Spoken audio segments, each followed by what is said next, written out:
Many observers in the West question the so-called one-party governance in China. Actually, this question may well be misplaced. In fact, there is nothing new about one-party governance in China. In most of the past 2,000 years since the country's first unification in 221 BC, China almost always practiced a kind of one-party rule, or rule by a unified ruling entity, with officials selected through competitive public exams, which was called the clergy. Furthermore, in most of the one-party rule eras, we must be honest with history, China was by far a better governed country and more peaceful and prosperous country than European states of the same eras. And China began to lag behind Europe when it missed the Industrial Revolution of the 18th century. But the country is now catching up fast. In this context, the word party may well be a misnomer for the CPC. It bears no similarity with the type of political institutions like the Republican Party or the Democratic Party of the United States, which openly represent interests of certain social groups and then compete with each other to get elected. The Western political parties, in the eyes of many educated Chinese like me, should be described more accurately as partial interest parties, which means this party represents part of the social interests, group interests. The CPC is vastly different.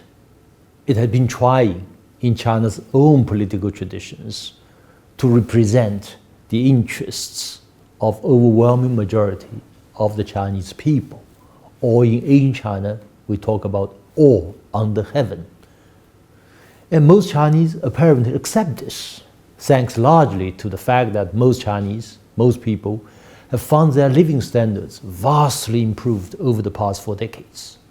In this sense, the CPC should be described as a holistic interest party, or a state party, or in hypothetical American context, I would describe the party as a merger of all political parties in the United States, a grand coalition with a strong leadership, and within this kind of party, fresh ideas are encouraged, competence valued, consensus reached, and can-do spirit prized. China is not an ordinary country. It is a civilizational state, an amalgam of the world's longest continuous civilization with a huge modern state, a product of hundreds of states amalgamated into one over its long history. This kind of state would become ungovernable when the adversarial political model were applied, as in the case of China's 1911 Republican Revolution, when the country copied the American model and degenerated into warlords fighting each other with tens of millions of lives lost in the decades to come.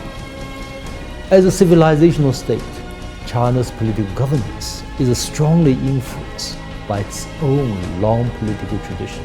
For instance, the idea of the mandate of heaven, or what I call performance legitimacy. Confucius, as you know, China's most famous ancient sage, admonished the Chinese ruler that water can carry a boat, but can also overturn it, which meant that unless the rulers worked with diligence to ensure good governance, people could rise up and rebel in the name of heaven.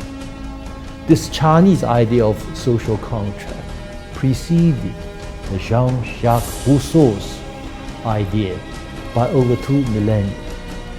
The Chinese leaders today have adapted this idea into a sense of mission to realize the Chinese dream of restoring the country's premier world-class status and creating a more just and prosperous society for all. The same is true with the Chinese tradition of meritocracy, and the most competent and experienced were selected to govern the country through the clergy system in the past.